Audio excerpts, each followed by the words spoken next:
So I'm going to give a talk about my career. I've been in the industry. My name is Cain. I've done a lot of things in my career, but you probably know me as the creator of Fallout. I actually was at GX Australia last year. This is me on a panel with Liam, Snow McNally, Dave Gator, and myself. When I saw this picture, the first thing I thought was, we're kind of sitting in chronological order. Because Liam's been in the industry 5 years, Snow 10, David 20, and I was in there for 35. And the first thing I thought was, because I was. I actually started when I was 16. So a lot of times when people ask me how they got in the industry, I really don't have anything to tell you because I got into the industry in 1981. Is that better? Sorry, I'm on 3 hours of sleep. I'm still in Los Angeles time. So I started when I was 16, and the industry was very different, and that's kind of what I want to talk about, because when I was here last year, I realized, well, first of all, my career is older than most of you are. And I think if you could see what the industry was like when I started, you'll see that Australia is somewhere around where we were maybe in the 90s or early 2000s. So I kind of want to talk about that. And specifically what I want to talk about are major changes that I saw happening, which massive increase in diversity. I have some pictures of companies I worked at 25 years ago, and it's just a sea of white males, myself included. I also want to talk about what it means in terms of budget and team sizes, and how people have specialized a lot in the last 30 years. And I also want to talk about tech changes, a lot of technological changes. I try not to get too technical, although I do have to talk about it a little bit. And I also want to draw two parallels. One to the social acceptance of gaming and a career in gaming, because when I started, I was pretty much ridiculed by family, friends, and professors, because I was in school forever, about going into gaming. But also the social acceptance of homosexuality, which is kind of paralleled, at least in America, the social acceptance of actually being a gamer. So I have a timeline, which doesn't look like it has converted well. I basically started in 1981 in a little company in Virginia called Cybron, and I'll talk about those games. Then I went to Interplay, that's where I made Fallout. Then I started my own company, Troika Games. That failed because I'm a terrible, terrible businessman. Then I went to a company called Carbine because I had an opportunity to make an MMO, and I went through this brief love affair with MMOs. Not that brief, maybe about 9 years. And I just really wanted to try my hand at making one. And then I went back, I almost said back to Obsidian. I went to Obsidian, which was a bunch of Interplay people. I mean, the first day I started there, I already knew about a third of the people there. And so that was really fun. So basically, I've broken my career down into decades. So we're gonna start with the 80s. And since you're all sitting down, this is me in the 80s. This is me in 1981. This is me about 4 months after starting my first game job. That shirt, by the way, and the hair, that was really popular in the 80s. That's very fashionable. I don't know why you're laughing. So what happened was kind of a little personal. I was growing up, when I was 8 years old, my parents got separated, and I didn't know why. When I was 13, they got divorced, I still didn't know why. I found out when I was 20 that my father was a functioning alcoholic. My mother did not want any of us to know. My mother suffered from rheumatoid arthritis since before I was born. She worked 2 jobs so that 5 kids could all go to college. I was the 5th kid. Money was really tight by the time we got to kid number 5.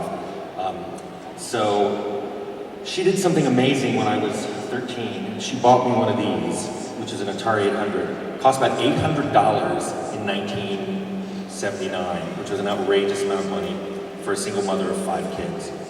But I learned that machine inside and out. It had extended graphics mode. It was way better than the IBM PC. And even if there's Apple over here, it was way better than the Apple II. I learned all the extended graphics modes, and there was somebody who was a couple years ahead of me in high school that when I was a sophomore, he was a senior, and he graduated and went to a company called Cybron, which is making computer games. And they needed high-resolution graphics, and the only machine on the market that could do it was this Atari. So when I was 15 and maybe 8 months, they called me up and said, hey, why don't you drive out along the Beltway past DC and come work at our company? And I said, I can't. I don't have a driver's license. So they called me back on my birthday, and my mom drove me to the DMV. We got my license. I drove her home, and I drove out to my first game job. And that's pretty much what I've done since. So this game company was called Cybron. I worked there from 1981 to 1986. My friends all thought this was the coolest job in the world. My family was shocked because at the time minimum wage was $3 an hour, and they were paying me $9 an hour. In fact, I made more money the first 2 summers I worked there than my brother, who was 2 years older, had made the previous 4 years of working jobs. Cybron pretty much paid for my undergraduate degree. My family and teachers thought this was a phase I was going through until I got a real engineering job, because I went to college and went to engineering school, and they just thought, yeah, he's gonna get tired of the video games and all that, or actually get a real job. So this was the first game we put out. It came out a year after I left Cybron. They actually didn't put my name in the credits, which almost prevented me from getting a job later in the industry. But the game cover looked pretty nice. This is actually what the game title screen looked like. This is something called CGA. It's 4 colors. You don't get to pick which 4 they are. It's these colors. And it was really bad resolution. The game itself, though, looked nicer because what we did is we used redefined text graphics. So it actually looked pretty decent, at least for the time. It actually also had a really good bidding AI, which I take no credit for. There was a designer there. He would write flowcharts on how bridge worked, which I didn't play, and then I would code it. So Cybron pretty much had very tiny teams. We had 5 or few people on any game. That game, I think, had 4 people. So 4 people made the entire game. There were only 10 people who worked there, total. Everybody was white. There were 2 women, a receptionist and an artist. I just thought this was normal. Didn't think anything of it. What was amazing to me, though, was that the designer who worked on this game was openly gay in 1981. And that absolutely blew me away.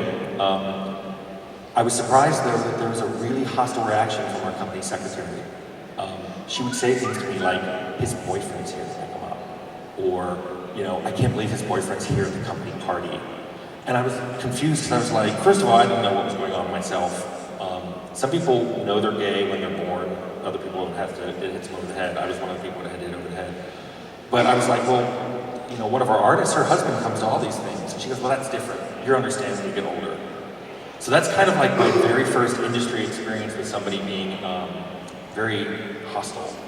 And as for me, what was going on with me at the time, if you've ever seen this Kinsey scale, I'm married now. My husband is a total Kinsey 6. He's gay. He's told me I'm probably like a 4.5. Because I dated women, and I don't like that title though of incidentally heterosexual. It makes it sound like I was walking down the street and I tripped, and I'm like, I'm sorry, man. So I really don't like the Kinsey scale, but this is the nearest I can explain to you like what was going through my head. I was like, well, I like guys, but I like that one woman, I took her to prom, so I must not be gay. Also, to put it in context, which all of you are much too young, this is pretty much what the 80s looked like in the US. The AIDS epidemic was rampant. You were basically told, if you're a gay man, you were going to die. And that terrified teenage me, but also it kind of shaped my whole career because I never really had a role model. I had nobody gay older than me because almost everybody who was gay who was older than me was dead. And as I got older and I started to realize that there was nobody I was ever going to work for or aspire to be or be inspired by who was a gay man in the game industry, there just isn't. I still to this day, 35 years later, I don't know of anybody in the game industry who's older than me who's gay. It's hard to find someone in the game industry who's older than me. I ran into the Google game director, and he's only been in the industry like 30 years. So I'm like, dude, I got 6 years on you. So like I said, Cybron paid for college, which I went to college at University of Virginia. When I graduated, I decided I wanted to go to grad school and do AI, and I was going to do games on the side. So I went to California, which I thought was going to be super liberal, and I went to the University of California at Irvine. I actually found a picture of it. People tell me UCI stood for under construction indefinitely. This is the first photo you see when you type UCI, and that's actually the computer science department that I went to school in, and behind it is a crane building yet another building. I actually found a picture of myself at the time. Now, this predates digital, so the best picture I could find was me eating sushi. I don't look like I like it, I'm actually really enjoying it. But so I went to graduate school there from 87 to 91. I actually got a master's degree and started on my PhD, and then I bailed out. I was working on something called integrated learning, which is this advanced technique of taking multiple learning techniques, combining them together, and trying to make an AI. I actually used it later when I made a D&D game. The Department of Defense approached me to using that D&D game as a test bed for their military AI. It was a little Skynet, but they were offering money, and I did it. And they really liked it because D&D is a very easy way of measuring whether your AI is doing well because you get experience points. And so they could literally measure their AI numerically by rating how well it did playing the D&D game I made. But I was shocked at how conservative UCI was, especially Orange County. If you know anything about California, California is incredibly liberal, except Orange County. And within Orange County is Irvine, which is ultra conservative. And I did not know that when I moved there, so I was a little surprised. It was even more conservative than Virginia. There were very few openly gay students, and in fact, in the computer ICS department, information and computer science, there were none at all. I had friends who lived next door who were in social ecology, and one of their friends was gay. He had to leave school when his parents found out, and they cut off all his funding. So again, to me, I was watching this happen, and I'm like, okay, I must not be gay. I had a PhD supervisor who was super critical of me leaving. He said I was an idiot, I was making the biggest mistake of my life, but I wanted to keep making computer games, and after getting my master's degree, I was kind of fed up with academia. What he ended up telling me is games are not a career. That, I quoted it because that came back to haunt him 5 years ago. So just to go back to the timeline, now it's 1991, I finished my master's, I'm working on a PhD. I decided to send my resume to Interplay. This is kind of what was going on in the 90s. If you notice, the Spice Girls are up there. The first group I played with in EverQuest when I first discovered MMOs were the Spicy Girls. I was posh, I was a bard, I played my own instruments. Stupid side note. So I was at Interplay from 91 to 98. And during that time, I got hired to do Bard's Tale construction set. I don't know if you played any Bard's Tales. Bard's Tale construction set looked like this. It was going to be one of their early VGA games. The previous Bard's Tale were all CGA and AGA. So it looked pretty good. We had 256 colors. The graphics looked a lot better. You could make maps. The maps you made top down, and then you viewed them in a fake first person. It was really cool. Bard's Tale 1 and 4 were pre-made games, and then this one was supposed to be an add-on, or probably would be a DLC now, but it was basically a separately bought editor where you could make any game you wanted using Bard's Tale tools. You could even make monsters, and you could have them animate if you had a program called Deep-Paint. So it was pretty advanced for the time. What was weird about this for me was I found out about a year after I got hired that they were going to hire someone else, another programmer, but he didn't know how to play D&D, and I did. And that was exactly what got me the job. So you never know what's going to be important. I didn't put that on my resume, but it came up in the interview, and everybody looked at each other when I said I played D&D, and I thought I'd said something wrong. But it turns out that was the thing that tilted the game in my favor. They actually checked my resume and saw that I had made Grand Slam Bridge, but my name wasn't in the credits. So they were about to just dismiss me. And luckily, I said, I played D&D. I even GM. In '93, I made a game called Rags to Riches. It's kind of quasi-RPG. It's you play a young man whose parents give him $1 million to start his own company. It was a business simulation. I really wanted to work on Lord of the Rings, but they wouldn't give it to me. So I made this game. The only claim to fame here is this was Interplay's first Super VGA game, which meant it was 640 by 480 resolution, 256 colors, which was just crazy back then. But that meant I was the first programmer that ever learned how to use it. And back then, it was really hard to program in Super VGA. You couldn't just write pixels to the screen. You had to know what the video card was. Like, if you ever tried at 9200 or tried at 9600. It actually, video cards started changing so rapidly that you actually had to know what chipset was on the card. So you had to know, or you would try it at 9600A or try it at 9600B. And there was sometimes no way to detect, so you had to ask the user, do you have any idea what video card is in your machine? So because I know how to make Super VGA graphics, in '94 I started working on isometric engines in my spare time, and that's where Fallout came from. So Fallout, I worked on that from '94 to '97. Super VGA graphics, much higher resolution than we were expecting to do at the time, and it became a very popular game that Bethesda bought and is now popularized for the mainframe. I'm not very bitter about it. People are actually surprised. I like Fallout 3. I liked Fallout 4. I wasn't that big into it. I just wish that there was more cohesion between the series, and I think that something happened between 2 and 3 when it transferred to Bethesda that kind of lost some of that cohesion. I found one picture of the entire company. This is Interplay in about 1993. Not that diverse. There's some women who worked there. Almost all of the women in that picture are either secretaries or in marketing. We had no female designers, female programmers. We had 2 female artists, and they were both 2D, when at the time 3D was becoming the big hot thing.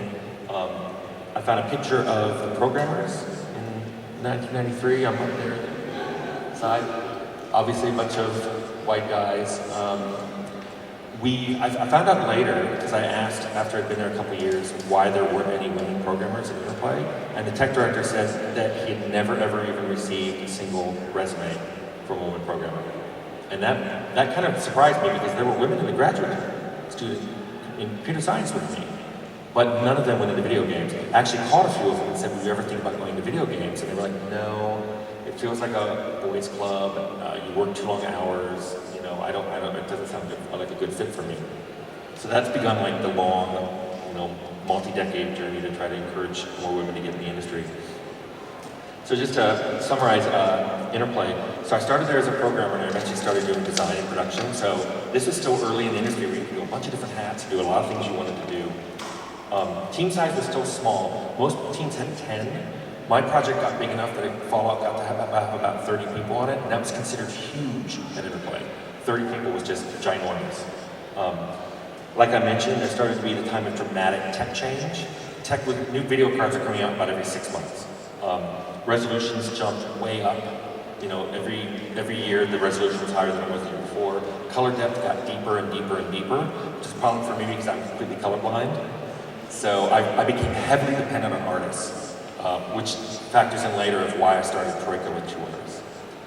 There were no standards, like I mentioned, for video cards until a company that came along named VESA. VESA standardized how you wrote to video cards. So you wrote for VESA, and VESA turned around and wrote to the video card. That really helped. 3D was just starting. 3D was actually separate cards you had to put in your computer. And then when you started a 3D game, like you started Quake, it would actually say, hold on, I'm starting up the 3D card, and the screen would go black, and then it would pop back up in 3D. So it was really archaic. We had some minorities that worked at Interplay, but there were very few women. Like I said, they were not in any of they were artists, and that was about it. There was one female programmer hired when I left in '98, and she worked in the sports division, and she was great. There weren't any openly gay developers there. I wasn't out. I've actually spoken in the last 10 years to other people who were there when I was there, and who were also gay, and we all agreed Interplay was incredibly hostile to gay people. This came as a surprise to all my coworkers, some of whom I work with now, that worked with me there at Interplay, but I had to explain to them that it was not uncommon for people to call stupid shit, well, that's gay. People made fun of gay people. There was a receptionist that got hired temporarily, a male receptionist who was gay. A lot of people made fun of him. It was weird to watch. I was pretty quiet about it until something happened with Interplay had the first industry transgendered employee. This is before Danny Mutton, this is before anybody had heard of this, back in like 93 or 94. Interplay itself, the administration was really great with her. She sent out an email explaining she was transitioning, male to female, and because there were 4 ladies' rooms and she would only be using one of them, and she had to go for a whole year before she could have any operation, basically dressing and acting like a woman. Well, I was leaving the office one day, and there were 2 women talking about this. One was a receptionist, but one was a really, really high-placed woman. I can't even tell you what her position was, because then she could be identified. I don't want to. I still get angry to this day. But they were arguing about what a pain this was for them. That there was this bathroom that now they felt like they couldn't use because he might be in there. And I just stopped and I got so angry. And I'm pretty quiet. I'm very introverted. I'm the classic programmer. But I just stopped and I just laid into him. I was so angry. I was like, what? Why are you making this so difficult? It's much harder for her than anything you're going through. It doesn't even matter to you. She's going through probably the hardest thing she's ever going to do in her life, and all you can do is complain about not being able to use one of the 4 bathrooms. And the woman who was a much harder place than me got really angry with me and said, I think we're going to march down to HR right now. And I was like, that's great, let's go to HR. One of us is going to walk out not working here anymore, and it's not going to be me. And that's when she stopped, and I said, think about what you just said in the last 2 minutes, and if you still want to go to HR, I want to be right over there. And she talked to the receptionist for a while, and then she left. That was the first and only time I had like a real blowout to the people above me at Enterprise. And again, it's because I was in my 20s, I still hadn't come out, I was still confused about what was going on. But game dev was now my career. But as much as I've been in the industry now for 15 years, my family was still wondering when I was going to move back east and get a real job. And my friends thought I should go back and get my PhD. Meanwhile, I actually started what I call my lost decade. This lasted from 93 to 2003. I basically just stopped doing anything but work. I don't recommend this. I know a lot of you really get into your games and really get into being a game developer. I don't recommend this. I basically worked 6 days a week, about 10 hours. And when we crunched, I worked every day for about 14 hours. I didn't see any movies in that entire decade. I didn't listen to music. Somebody mentioned Britney Spears one day, and I thought it was a weapon. And I was like, what game of ours has Britney Spears in it? I think I read 1 or 2 books a year. I never dated, didn't go out socially, and this lasted for a whole decade. I actually found a picture. This is me working. The reason I have a bag on my head is because I've been at work every day for about 5 months. This is about a month before Fallout 1 shipped. It's a Burger King bag. It says Burger King on it. And so many people had been in my office that day interrupting me, and we were trying to fix a bug that was holding up Fallout from shipping. I had the president of the company coming in every day to yell at me about why is Fallout not shipping. That I told people they had to refer to me as Your Highness if they wanted to talk. The very next person in my office was one of the programmers, and he said, Your Highness, you just checked in code that's crashing the game. I was like, thank you, we're fixing that. But I think I was starting to lose my marbles. During this time where I was losing my marbles, Fallout shipped, Fallout 2 started. For a host of reasons that I'm not going to go into, it could be a whole talk, including royalties, team size, being able to control the direction. I didn't really like where it looked like Fallout 2 was going to go. So I left, and I very stupidly started my own company, Troika Games, thinking, well, how hard is this going to be? I started it with 2 artists from Fallout, Leonard Barsky and Jason Anderson, because as I said, my color vision is so bad that I'm not actually supposed to drive at night because I can't see which lights are on. It's something that runs in our family. You're born with full color vision and then you lose it in young adulthood. So I remember color I don't see. I knew I needed people to complement my skill set, and I think that's really important. If you can find people like that you trust. I found these 2 artists that were really good at art aesthetics, at merging the art style of the game with the system mechanics and things like that. Trusted them really strongly, and so we started Troika together, and that pretty much started the 2000s. This is what represents the 2000s to Google search. So Troika, I ran from 98 to 2005. Our first game was Arcanum, came out in 2001. Pretty popular. We made it for Sierra. It was again a Super VGA game. People have said it's a lot like Fallout. It's kind of a steampunk, what would happen if a fantasy game moved forward into the industrial age. Then I made Temple of Elemental Evil. This is the D&D product that the DoD eventually licensed from us to test their military AI. I think it was more popular with the military AI than it was with game players. Temple of Elemental Evil was the first and only game that I tried doing the writing on, and I'm never ever going to do that again. So if you played it, I apologize. That is my writing. Not very good. Then we got the Vampire license, and for the first time in my career, I started making a fully 3D game. So Vampire came out, and we used the Source engine, which was on Half-Life 2 at the time. So this is the first time I got to dive into 3D. I was like, yeah, I'm gonna use all that math I learned, it's gonna be really fun. We hired much better writers. Well, Leonard and Jason did writing. In fact, if you play the game and you played Ocean House, that was all Jason Anderson, and I still think it's one of the most brilliant levels in an RPG. And if you haven't played Vampire, it's really cheap and beautiful little games. I recommend playing it, if only to play a Malkavian, which is a crazy vampire clan. You can actually have an argument in the game with a stop sign. So Troika was very small. This was all of Troika in 98. These, 8 people? We were naive. We thought it'd be very easy. Our accountant called us communist because we paid everybody the same amount. Artist, programmer, designer. We had open books. People could come and look at the books, see what we were spending on stuff. I had, a designer come in and say, we're spending too much on desks. I'm gonna find us cheaper desks. And I'm like, great. I thought that would be smart. We actually lost hiring somebody once though, because he said he was a really good graphics programmer. He wanted more money than what the other people were being paid. He didn't like that people would know his salary, and he didn't like that people could see our books. So we actually didn't come to work at Troika because of that. What I learned at Troika is that I'm not a business person. I made really bad contracts. If you want to know why Troika went out of business, it's because I made contracts that were so bad we didn't make enough money from our games to actually make more games. I don't regret doing Troika, but I'm never, ever, ever going to run a company again. It's weird, once you have a company, people will come up to you and say, hey, why don't we start a company? Why don't we do this? And I'm like, I have no interest in ever doing that again.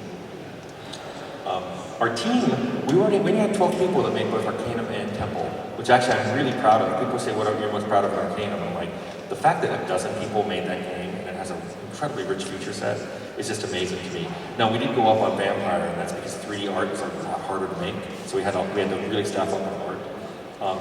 We also ended up hiring a lot more women. We were seeing women go into 3D art. We had a woman designer. We had a woman 3D artist.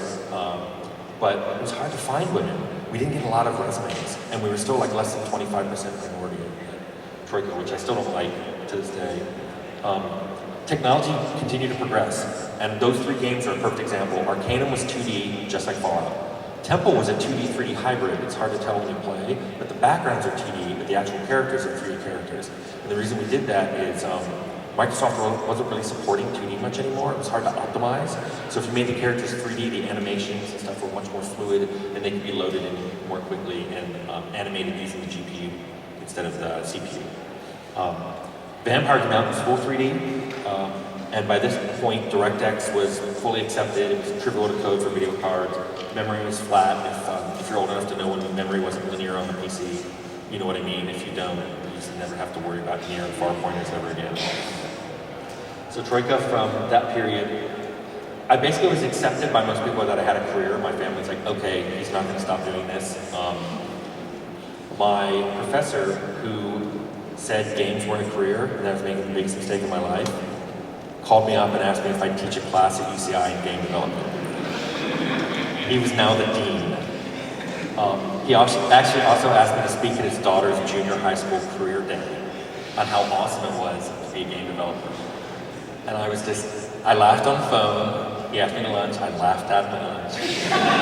I told him I'd do it. And he said, well, can you stop laughing at me? And I told him, I said, when I was, 20-something, and you're telling me I'm making the biggest mistake of my life, that hurt. And then you come back 5 years later and say, hey, why don't you headline a game development class? And he was like, yeah, he goes, I'm an idiot. I didn't see it coming. I also came out during this period, but it was kind of a weird coming out. I told my family, I told close friends, I told some of my coworkers, and I started dating. I came out of my long decade of nothing in 2003. I met an architect, he was really cool. But I didn't tell this to publishers, and it was because now that I owned a company, in my mind, the worst thing would be to come out and possibly not get deals from publishers because I was an openly gay developer, where the people I started the company with didn't know that when I started. So I led this weird kind of socially out, but at work, when it was just Troika out, but when a publisher visited, not out. So it was very strange, and I didn't like it. I wasn't unhappy when Troika folded. It was a huge relief. But at the same time, I knew that was kind of the end of a period in my life. So what happened was, a company started up called Carbine that was local, and some of the people I worked with in Interplay were there, and a lot of Blizzard folks, and they were getting a lot of money from a South Korean company. So I went to work there on their MMO, and that came out after I left. It was called WildStar. You played it? Yay, WildStar fan. It was interesting. WildStar, by the way, all 3D. We made the engine from scratch. It's part of the reason I got hired is they were having trouble finding a programmer. I got hired as the tech director who had made engines, because by this point people were starting to not make engines. They were starting to buy stuff, Lift Tech. There was an Unreal Engine back then. A few other things. People were buying those things, and it was hard to find somebody who knew how to make them from scratch. And they wanted it made from scratch. So all of WildStar was made with no proprietary engines. I found one picture of Carbine. It's pretty diverse. This is just a tiny fraction. Carbine had like 200 people working it. They made us take, since I was a director, they made us take headshots. This is me at the time. I'm starting to take my final form. And it's funny, you know, everybody says you're kind of a bear, and I'm like, nah, I didn't used to be a bear, I'm a bear now. This photo, I love it because Carbine had way too much money. They had more money than I've ever seen. I think that game, it's either, they spent about $100 or $150 million making it, which just blew my mind, because if you sum up all my budgets of all my games up to this time, it wouldn't have been a tenth of that. I think we made Fallout for $3 million. They brought in Hollywood makeup artists to do this. This is me. My makeup artist was Tom Hanks' personal makeup artist. You can't tell in the picture, I'm covered in pancake makeup. My clothes are pinned behind me so they wouldn't look, they'd look tighter. That was the best she could do. She worked on it for an hour, and that was the best thing she could do. So let's go through Carbine really quick. So I got hired as a programming director in 2005. So I made an engine, hired up about 20 programmers. It took a lot to make an engine back then. Meanwhile, design was lagging. By 3 years into making the engine, they didn't have any classes, didn't have a setting, didn't have a story. They just had ideas. Somebody came in from NCSoft, our parent company, and fired the entire design department. It's like 25 people. They were just all told to go home. Then they turned to the programming and art directors and said, you have 30 days to get a design director or we're shutting down the whole company. And we tried to find somebody, but there was hardly anybody out there. I mean, there's no way we're going to get somebody hired in 30 days. So the studio head told me I was going to do it. He just came in one day and said, you're the new design director. Assign someone to be the programming director. So I did that. I made all the classes, made the different paths you could play. We finalized the races. And that was great. Team was gigantic. It was already over 100 people at this time. Peaked at over 200 people. This was really hard. It meant that for probably the last 3 years I was there, I didn't really, once I got all the design done, I really didn't game develop. I kind of managed people who were actually making games. The good news is we had a lot of minorities working there. There were a lot of openly gay people. As far as anybody there knew, I'd been gay since the day I started. It was a very relaxed environment. And because they paid really well, everybody there was incredibly, it's hard to describe. When you're actually working in game development on a game you love and you're paid well, everybody just kind of relaxes. And we were just having a really good time playing it. Do you have a question?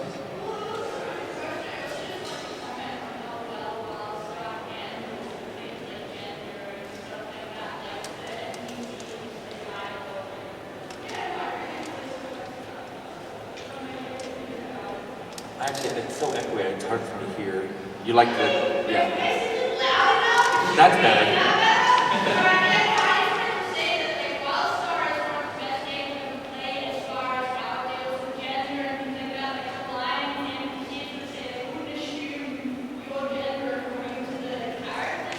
Right. We worked really hard on that. It's funny, if you go back and play, Fallout had that. Fallout had, you could go to the farmer, I think in Fallout 2, and sleep with his daughter or his son. And it didn't matter what your gender was. And when the farmer caught you, he just came out with a gun, and you'd think he was going to shoot you, but he's like, you better marry my son and daughter. And what's interesting is that came from a straight designer. He basically told me, well, you've told us we have to do all the different paths through. This is a different path. And I'm like, knock yourself out. by the time we got to that in Carbine, I didn't have to tell people that's what I wanted. They just kind of knew, Tim's gonna want to see this. It was funny too, people would get hired, and I could hear other people telling them, here's what you gotta do to make Tim happy. Don't assume anything about the player. Don't assume anything about, gender identity, racial stuff. Just, let the game react to anything the player does. That was kind of like my shtick. Like I said, we had this crazy budget, which just blew me away, of $100 million. That doesn't even count marketing, post-game ship support. That was an outrageous amount of money. People were now starting to call me up that I went to high school with and ask how their kids could get jobs in the game industry. These are the same people who thought it was weird that I would leave school after work to go to my game job. They thought that was strange. Now they wanted their kids to work at game companies. But the best part of Carbine was I was out from day one, and no one cared. I had a coworker there who was actually kind of like my boss, but he was sort of tangent. He was peer to me, but he was sort of like, he was the person who wrangled all the directors. And I worked with him at Interplay, and he apologized to me on the first day because I was thinking about some of the things I must have said when I was a stupid 20-something at Interplay. And I told him not to worry about it, but I was glad he remembered because some people didn't. In fact, this is my second year at the con, and I had someone at Obsidian say, why are you doing this? And I said, you know what Interplay was like. I had nobody to ask questions about and kind of inspire me. And I think that it was something that kind of hurt me back then. I used to bring my boyfriend to office parties. There were a lot of other gay coworkers. Turns out 2 other people from Interplay were transgendered after Interplay closed down. I also met Robert Garriott. He's Richard Garriott's brother. He actually was the president of NCSoft. We had a cool dinner party one night. It was just the directors. So it was just like 5 of us and Robert Garriott. And he asked me what my girlfriend thought of me playing video games all the time. And I said, well, my boyfriend doesn't mind. And he was like, oh, how does that work for you working in an NCSoft company? You don't get any discrimination, do you? If you do, tell me, and I'll take care of it. Totally different response than what the management at Interplay would do in that situation. So that was nice. Now I ended up leaving Carbine before it shipped. When the company got that big, same thing happened in Interplay. When I started, I was employee 40 at Interplay. When I left, there were 600 employees. I started as employee 12 at Carbine, and there were 200 people. And it's kind of too big for me, and I kind of want to keep my hands in the development, and I wasn't really doing that anymore. So I ended up leaving in 2011. I got married. There's a picture of me getting married on the beach at Provincetown, which immediately made my niece call me and yell at me because she wanted to do a beach wedding and I'd beaten her to it. What was great about this was we were there meeting a bunch of friends of ours from around the world, so they're all at this beach wedding. But there was a couple walking their dog, and the dog thought this was some kind of party, and so he kept running around us and all the guests. And I thought it was great, but it was like exactly what I wanted. It was low-key, but very nice. Oddly, so I changed my Facebook status that night. My Wikipedia page, which I didn't make, there was a Wikipedia page for me, it immediately got defaced. My occupation was changed from video game developer to homosexual.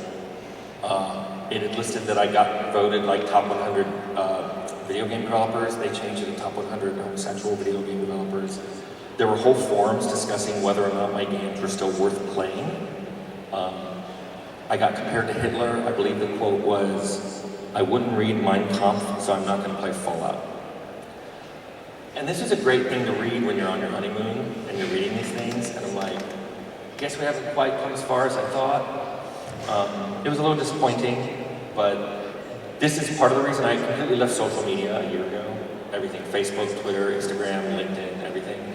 This is the start of my feeling like maybe I don't really want to be on Facebook. A lot of the things have happened that just made me abandon it. But after Carbine, I basically didn't do anything for about 6 months and decompressed, and then I went to Obsidian, which, like I said, it's a bunch of people from Interplay. It felt like I was just going back to Interplay. I couldn't find something that represented the 2010s, so we don't like them either. So I started Obsidian in 2011. When I started, I basically had an agreement with the owners, because Fergus had been my boss when I worked on Fallout. Chris Jones, who was the lead programmer with me on Fallout and Arcanum, was their technical director. I knew their other 3 owners. My agreement of starting there was I was not going to run a game. I just wanted to work as a senior programmer and a senior designer and help other people make the games they wanted to make, but I didn't want to run a team, I didn't want to manage anybody, I didn't want to write any reviews, and I didn't want to be responsible for ever talking to a publisher again. And they agreed, and I started there working on South Park, which shipped in 2014. Now, my games are all full of mature content.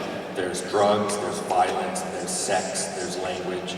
But South Park was the first game I would not show my mother. I wouldn't even tell her what I was working on. She FaceTimed me one day, and I was trying to fix a bug on a level, and if you play, you know what it is, Mr. Slave's ass. And she goes, oh, well, turn the camera around, I want to see what you're doing. And I'm like, no. No. So then in 2015, we shipped Pillars.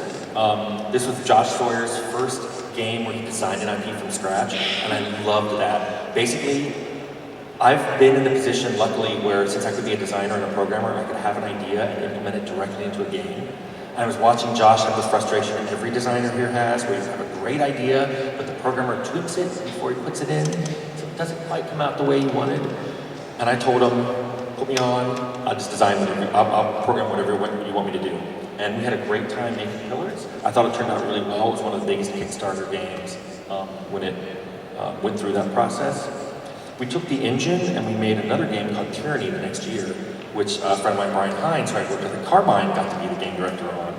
And it looked totally different. We revamped all the art, but it was the same underlying engine with new system mechanics. And again, I felt really awesome that this Brian got his opportunity to make a game, you know, from his brain, and not have a lot of interference from his programming staff. So this is what Obsidian looked like about that time.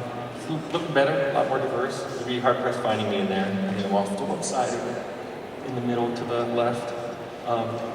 What I liked about Obsidian, I basically just did programming designing it. Don't have to interact with any publishers. The team size varied hugely. We put out a Pathfinder game with less than 10 people. When we worked on South Park and Armored Warfare, there was over 100 people. So it's a huge variety in that. Also, the tech options are crazy. We have our own in-house engine that we use to make South Park. We've made Unity games, we made Unreal games. Because of this, these things you can buy, things that used to be really difficult to do in the 80s and the 90s are almost trivial now. I mean, I don't think you guys understand how hard it was to do animation. And in a video game in the 90s, you had to do everything yourself, all the keyframing and everything. Now there's so much software available to do that. And also there's even complex UI and AI support that we can do. What's great about Obsidian is I've been there always as an out-married gay guy. That's the only thing the 20-something there know me as. It's really comfortable. My husband actually got a job there a year later. He was working on the same game as me and then a different game. Obsidian doesn't really have nepotism roles. They don't care about that. Tons of diversity, tons of out-color workers, tons of women, tons of people of color work there. Now, you know, this is the kind of thing where I think we can still do better, but I really like working in Obsidian. And this is where last year I would have stopped, but I was at GX 2016, and I met somebody who basically talked to me for a while. They were crying, so I got most of the stories from a friend of theirs, and they knew who they are. But after it was over, I don't think they realized it kind of made me think, I can make one more game before I retire. I think I want to make one more IP. Because if Fallout inspired them, you know, they got friends over it, they bonded with people over it, and part of it was because of the way the game was written, you know, where the game judged you for what you did, not who you were. I wanted to make one more game like that. And so I basically went to the owners last year and said, okay, let's do something. So I'm actually working on a game now. I can't really talk about it, but if you love Fallout, you're going to recognize the humor and the style of that game in this one. Which brings us to the game industry now. I think there's a lot of representation in teams and in the games themselves. There's a great acceptance of gaming as a lifestyle. People just go, oh yeah, I make video games, or I love playing video games. Even as recently as 15 or 20 years ago, that was not the case. You were extremely nerdy and what was wrong with you if you played video games all the time. But at the same time, it kind of paralleled this in the States, the acceptance of homosexuality. It's not that big of a deal anymore. It still is to a small group of people in the States, but they're getting smaller all the time. Conferences like this exist, and this is just amazing. We really don't have a conference like this in the States. I mean, I've been to GX the sister version, that's it, that's all we have. And the fact that one of the high-ups at Obsidian had to ask me why I didn't come to this conference, I told him to explain why he doesn't quite understand what it can be like to work in our industry and be kind of an outsider. And it's weird for me to be in the industry for 36 years and still in some ways kind of be an outsider. But just, you know, my whole point of this, if you take one thing away, it's like, can we do better than how we're doing now? Yes. But have things gotten a lot better in the 36 years I've been doing it? Yes. And I hope you guys like appreciate what you have and keep working to make things better than they are now. So, thank you.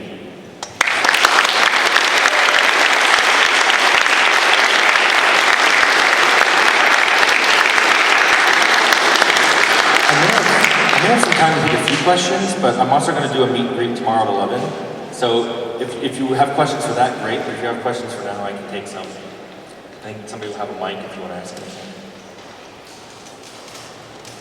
Anything? All right. Oh, okay.